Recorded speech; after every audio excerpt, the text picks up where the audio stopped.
Deltarune's prophecy is an integral part of its narrative framing, and it's been the topic of fandom debate for years. But with the release of chapters 3 and 4, the fandom's gone wild with theories and discussions on the prophecy like never before. Is Susie the girl in the prophecy, or was it supposed to be Noelle? How will the prophecy end? It's not that these aren't interesting questions, but I think in all the attempts to solve the prophecy, we as a fandom have lost sight of Chapter 4's true message. As Gerson himself said, we're fixated so much on this fairy tale that all we can see is blue. So let's take a step back and look at the prophecy, the way it influences the characters in this story, and how the relationship between Susie and Gerson ties directly into Deltarune's thesis on prophecies, predestination, and stories. Our first exposure to the prophecy comes from the legend all the way back in Chapter 1. Ralsei gives us the basic skeleton, balance between light and dark disrupted, the human monster and Prince of the Dark who serve as the heroes, and their arrival at World's Edge to banish the angels' heaven and save the worlds. Initially, Ralsei seemed so deeply loyal to the prophecy, insisting that everything within it will come to pass, while also emphasizing that our choices still hold meaning. In a previous video, I discussed how Ralsei had what seemed to be a strange reverence for the prophecy than to the player, also noting how he avoided to mention the specifics of the roaring until Birdley almost caused it at the end of Chapter 2. All this talk of titans running wild, darkness turning to stone, endless night, it all seems so pertinent, so why did he leave it out? It felt off-putting, but now we finally have our answer. Ralsei, overwhelmed with his knowledge of the prophecy, simply wanted to make his friends happy. He left details out that he believed would be too painful and wanted to shield his friends from the knowledge that haunts him. To Ralsei, the prophecy is a curse, and one he feels rather powerless to change, but one he did wish to change after all. His desire for us to make friends and connections was his subtle rebellion.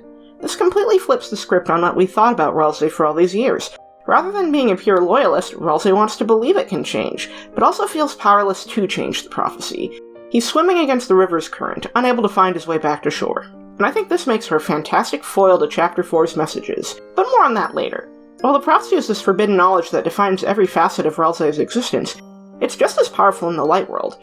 From the moment the church service begins, the choir sings of the prophecy of Deltarune itself, shadows cutting deep, the heroes. Caddy's improvised reading further details familiar aspects such as the heroes once again, and possible calamity, albeit delivered in Caddy's own bubbly way. While we don't get a detailed version of the prophecy from the perspective of the Lightners, we get enough details to know that the idea of the prophecy holds great meaning to the people of Hometown. And not just a hometown, as we'll later find out. During the sermon, Alvin quotes his father, the late Gerson Boom, mentioning pieces of the prophecy lost to time. But we see our first hint at Gerson's philosophy when he mentions taking a blank page and writing your own future, along with his doubts that the prophecy held the entire truth. It's brief and made easier to overlook since Chris falls asleep midway through, but it's a lovely little seed planted for later. Of course, it's a seed vastly overshadowed by the evocative glass panes in the church dark worlds, foretelling events to come. Between Ralsei's belief that the prophecy is inescapable and Susie's hype at learning the future and that she's meant to play the part of a hero, we're perfectly primed to have the prophecy's immutable nature challenged. And boy is it challenged. Gerson arrives with flawless comedic timing, right as the party escapes a titan spawn in the darkness, and all seems dire. With the flip of the switch and his jaunty theme tune, suddenly there's this air of levity that's been missing since the gang entered the church. Gerson's just so jolly, so bombastic, and an absolute troll with the way he teases the gang, and especially Susie. But even his teasing has a purpose. The old man acts show this wonderfully, the cane serving as a means to direct the party away from enemy bullets. In his eccentricity, he hides vital lessons. He breaks the prophecy glass to open a new path forward and encourages us to venture off into the unknown. Even before he starts speaking his mind about the prophecy, there's this undertone of courage in the face of the unknown that makes him so endearing. But if you point out his dislike of prophecies, we get our first real taste of this chapter's thesis. Well now, a fairy tale's a pretty little thing. Ain't it nice to believe a glimmer here and there? I just think those words shine a bit too bright. A path so blue, it's all you can see. So I say, why don't we go between the lines? It's darker there. This once again calls back to the sermon, serving as a reminder that the prophecy shouldn't be treated as the only way forward. There's a deeper reading one can make too, with all the detours like the eggs, the shadow crystals, and the shadow mantle all acting as distractions from the core story, yet fueling the imagination and curiosity of players. Given that the Dark Worlds tie directly into notions of imagination and fantasy, these little side activities only strengthen Gerson's words. But this isn't the only example. His entire relationship with Susie comes at just the right time, as Susie is grappling with how to move forward as a hero after she and her friends failed to save Undyne. Even before stepping into the Dark Worlds, Susie's taken charge with the investigation. She's made deductions, she's schemed.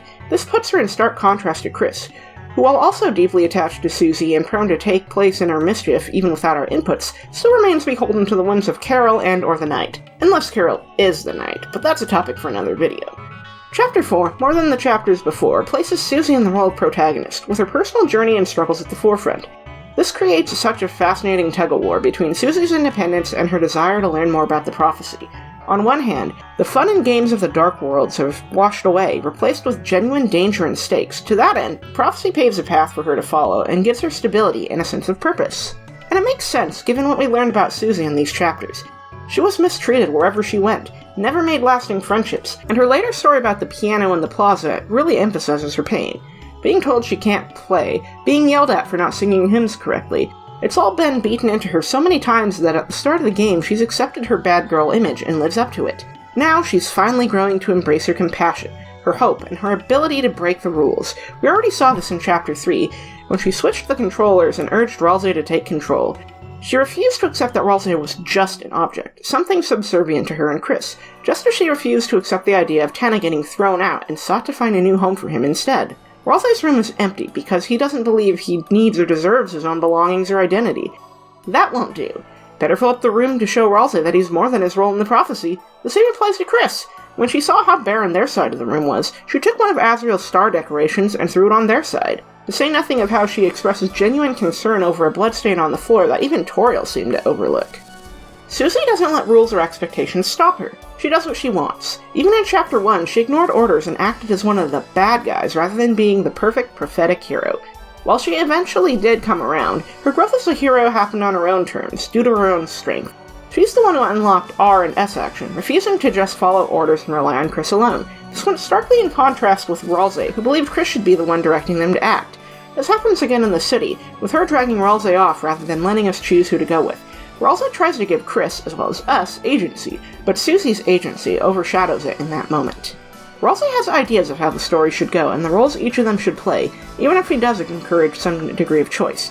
But it's not Susie's choices that he typically values, even if he does value her friendship.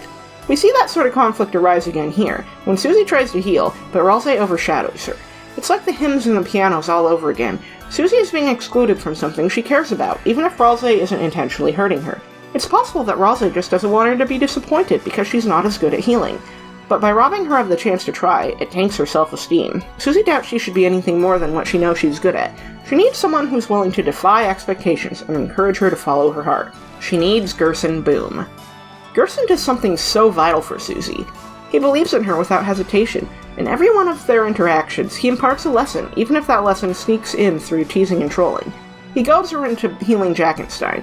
He asks her to write his letter. Gerson's method of teaching is sneaky and sly, but the important part is that he doesn't talk down to Susie.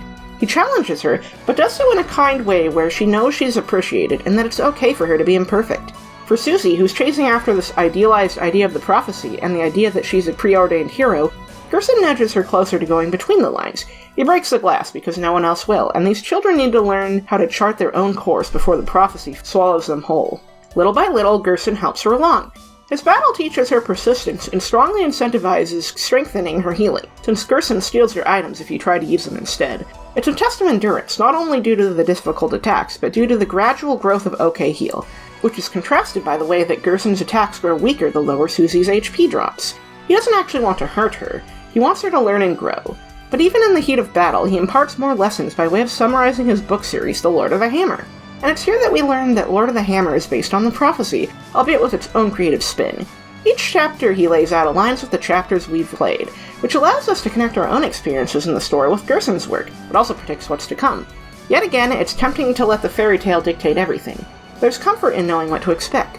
Surprises can be fun, but they can be just as daunting too. But then Gerson says nothing of the sixth and final chapter written, instead emphasizing how the author was swallowed by his own creation and a proper ending never came. Not only does this add to the existing Gerson and Gaster parallels that I already discussed in my initial Gerson video, but it transitions into perhaps the most important thesis of this fight. The story was left open to the youth to write their own tales, but they never did. It's likely the youth, in this case refers to Alvin, given the contents of Gerson's letter. Perhaps at one point, he wanted Alvin to finish his story, but as we see in the church, Alvin doesn't value his skills as a writer. He lives in his father's shadows to such a degree that he even has Gerson's hammer and dust in his office rather than letting it rest in his grave. How fitting, then, that in addition to trusting Susie with his letter to Alvin, Gerson also sees the story in her eyes. He sees the hope crossed on her heart and urges her to carry the white pen to cut through the darkness and create her own ending. Perhaps this is why the girl slide has a sword in the end, but that's mere conjecture. What I find interesting about this exchange is that when Susie says she doesn't want an ending, Gerson supports this wholeheartedly. Susie's enthusiasm, her desire for eternity, is still a form of passion and drive, the very thing Gerson encourages with all of his heart. I believe that, more than anything, he wants Susie to be true to herself, no matter what others think or expect of her. She should write her story, go between the lines, and get messy. This attitude resonates deeply with Susie, too. For once, here's someone who doesn't make her feel stupid, who is okay if she doesn't get things perfect the first try, as long as she gives it her all and keeps learning. Even when she's doubtful she can transcribe the long piano melody, Gerson encourages her to do her best. Here, she's safe to explore new horizons, and the significance of this kindness shines throughout the chapter. Even when entrusting the letter to her, his words speak volumes. As long as you get the point, the words don't matter. The tea party scene features similar sentiments at play. Gerson urges Susie to recount their adventure thus far. Though we don't get to see a beat-for-beat retelling, coming from Susie, it's sure to have had her own creative spark, magnified by her using silverware and sugar cubes to recreate the battles. Ain't no better story than one told with sparkling eyes, Gerson says. She ain't got no fear, that one. Doubt, irony, that's what poisons your story. That and too much predictability. The prophecy is preordained, allegedly, a literal prediction etched in glass. For Gerson, it's far better for the youth to carve their own path. Much like with Susie, he asks Ralsei where he thinks the story is headed, but he offers a less certain answer than Susie, which further expresses how Ralsei sees the prophecy as this inescapable force, despite his best efforts. And then there's Chris, trapped as a cage puppeteered by us and chained down by a mysterious promise. The lack of freedom to truly choose for themselves, restrained by their past, their circumstances, and this game. And we, the player, are just as constrained by the narrative by virtue of us playing a video game with a predestined path. Even the weird route is merely an illusion of freedom. This is what makes Gerson and Susie so compelling, as they each defy the rules and expectations thrust upon them. Here we have this secret boss who never used the Shadow Crystal, never went mad. His fight is a lesson, a duel, and one filled with warmth and wisdom rather than the struggle of darkness at their wits' end, or the grueling gauntlet the Roaring Night presents. Even in death, Gerson finds a way to leave a mark through the letter he entrusts to Susie in his triumphant return during the Titan battle, when all hope seems lost. His spirit shines bright, and he savors the short-lived second chance with a smile and a laugh. In Susie, he sees something special. She reminds him of a character in his own story, a story that would later go on to inspire Dragon Blazers. The Prophecy, Lord of the Hammer, Dragon Blazers, each time the story was retold, things changed. One interpretation begets another, and in those retellings, change has opened new paths. Words on the wall don't dictate Susie's worth as a hero. Her actions and choices do, as they live through the latest retelling. That's why I believe Susie shines as the truest depiction of freedom in Deltarune. The only thing holding her back is her doubt due to years of mistreatment, being judged unfairly, and giving up on being her true self until she finally found friendship and support to lift her up and reignite the hope in her heart. The trouble is, Susie grew so attached to Gerson, she wasn't ready to let go. It's understandable. This is one of the few adults to actually treat her with respect and care, so when she makes her fountain, she's eager to see him again, not just for the code, but for a chance to bring him back to Castletown. Opening the fountain is a choice that Ralsei would never approve of, but it's an idea that's truly and wonderfully Susie. They can't move forward without the combination to open the door. Their business isn't finished here, so she does what feels right, even though she's never tried it before. And it works. Or so she thinks. In truth, she didn't account for the fact that her will and the Knights are so staggeringly different, and that she didn't know Gerson Boom in life. Even so, the second sanctuary peppers the path with more prophecy glass, further emboldening Susie as she yearns to learn more about her alleged future. She finds comfort and meaning in being one of the heroes, despite her reservations in Chapter 1. Back then, she didn't believe she could be heroic due to a life of pain and being beaten down. Thanks to her growth throughout the past 3 chapters, however, that's all changed. However, in this moment, all she sees is blue, tracing the answers with such conviction that she briefly leaves Chris in the dust. But it's not surprising, given her attitude until now. Right after solving the piano puzzle that leads to Jackenstein, Susie highlights how following the prophecy got them that far, and continuing to follow it would make their lives easier. The scene even plants the seed with Susie questioning why Ralsei just doesn't tell them more, and while Susie doesn't dwell on it at the time, this question rears its head in explosive fashion after the encounter with the fake Gerson. Susie went through all of this, making the fountain, searching desperately for Gerson, only to get attacked not by his twisted form, but a statue. Only after Ralsei saves her and Chris does he reveal the dangers of trying to make Dark Worlds to revive the dead, and, understandably, Susie is pissed. But this represents an interesting turning point, too. When Ralsei finally spills his heart about the burdens the prophecy places upon him, Susie relaxes. She lets him lead, and she stops caring so much about what the prophecy holds for the time. She's back to following her gut, being true to herself. In fact, she only stumbles upon the final prophecy pane when she tries to hunt down Gerson, and in a poignant moment, she smashes it with her fist. There's already been so much speculation on what the shattered glass says. We know it's a tragedy, but whether it's the sealing of the Grand Fountain, the death of a major character, or something else, the specifics hardly matter. Susie's already made up her mind. She's already chosen to rebel against this fate, just as she's rebelled against the rules of this story time and time again. In this moment, whether she is or isn't the intended girl of the prophecy hardly matters. She's her own self-made hero, and as Gerson stated at the end of his fight, there's great potential for her, independent of what the writing on the wall says. Perhaps the greatest sign of this comes in her flavor text on the stats menu. Initially, she's the dark hero who carries out fate with the blade. If you defeat Gerson, she becomes the Axe of Justice, who faces fate with the blade. It's a transformation brought on by her inner strength. That strength is so profound that Ralsei, though overwhelmed with fear and doubt, really truly wants to believe that fate can change. In the normal route, this scene is bittersweet, but leans sweet, as it lacks the darker, more ominous note of the weird route Ralsei, questioning if changing the ending won't just create something worse. And I think that difference, too, highlights something significant about Susie's role in Deltarune's thesis. So at this point, we've established a few things about Deltarune's prophecy and Chapter 4's exploration of stories, predestination, and agency. The prophecy is an all-consuming aspect of not only the Dark World, but the Light World through religion and pop culture. It's been iterated on, retold, and shaped to create new stories. And even the game we're playing is now arguably just another iteration, albeit one happening in real time within Deltarune's world. The prophecy, in many regards, represents a lack of agency and autonomy within this story. Ralsei lives with extensive knowledge of it and the burdens that come with it. Chris, as our player vessel, is subject to our whims, while also tied down to whatever promise they made to the mysterious caller. By that metric, the prophecy is an antagonistic force, even if it also represents hope to some of the characters through faith and community. In stark contrast, Susie is entirely free-spirited, and is the most active force in the narrative by virtue of her strong will and determination. Throughout each chapter, she pushes things along, whether it's by stealing the chalk to kickstart the adventure, initiating R and S action, and pushing along both Birdley and Noelle's development, her boundless compassion that she extends to Ralsei, Tenna, and so many others, or her drive to find the code to the shelter and stop the night from hurting anyone else. She began as a bully and an underdog, but she has grown with each passing chapter. In short, Susie is the protagonist, and I think this leads into some interesting potential when it comes to Deltarune's ending and the directions it could take. Do we, as players, try to do everything in our power to rewrite the story, even if it means making Noelle our puppet and forcing Chris to hurt the people around them? Do we put our trust in Susie, the story's truest hero, and let her lead? The weird route is a rebellion against Deltarune's narrative, by way of using our player agency to override that of Chris and Noelle, disrupting the narrative through cruelty and manipulation, and even destabilizing the world, if the glitchy choice box in Chapter 4 is any indication. And what's interesting to me is how Chapter 4 sets this up as a path to pursue. When Ralsei ponders if there could be a way to change the ending in the normal route, it plants a curious seed. The S-Rank minigames in Chapter 3 act as a tutorial to the weird route in Chapter 2. It's all set up in temptation, and it all flies in stark contrast to everything we see with Gerson and Susie's arc in the chapter. Doubt and irony poison stories, after all. And the strongest stories are the ones told with sparkling eyes.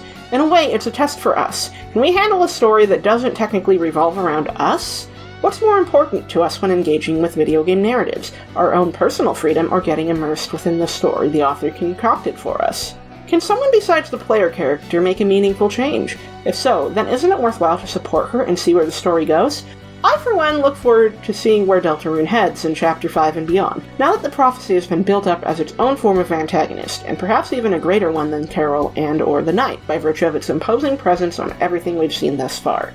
However, I think there's one more takeaway from Chapter 4, and that's the all-consuming power of prediction and engagement with stories. With so many years between Chapter 2 and the latest release, we as a fanbase let our imaginations run wild as we tried to make sense of the story and direction it headed. With so many fan imaginings of the TV world, Tana, Mike, and other concepts, some are left disappointed by what we eventually got, or may feel as though their own imagined ideas for Deltarune are less valuable. Don't be disheartened, though. Even if the fan theories, characters, and chapter concepts aren't canon, that doesn't mean they had no meaning. Gerson himself embraces the idea of iterative stories and reimaginings. When given the homages to fan theories in the Mike fight, even Toby sees the joy in the fandom's imagination.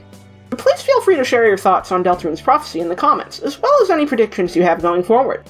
While we wait for the next release, there's certainly no shortage of possibilities to explore. And if you'd like to see my initial blind experiences on the new chapters, check out the linked playlist in the description and the end screen. I'll also be posting the unedited VODs on my second channel, for those who want to see me struggle with the Roaring Knight for hours. I've started streaming more often, and you can find me at twitch.tv/derpisms. Additionally, if you'd like to stay up to date with future projects for this channel as well as Inverted Fate and other works, head on over to my Patreon. I just recently posted some new concept sketches for an upcoming Inverted Fate chapter, and I'm hoping to get more goodies up in the future. There are a lot more Deltarune ideas buzzing around in my head, so stay tuned in the coming months for more analyses, possibly some more theories, and if I can get my ADHD to cooperate, that long-teased Goro Akechi analysis, one of these days. For now, thank you all for watching, and have a fantastic day.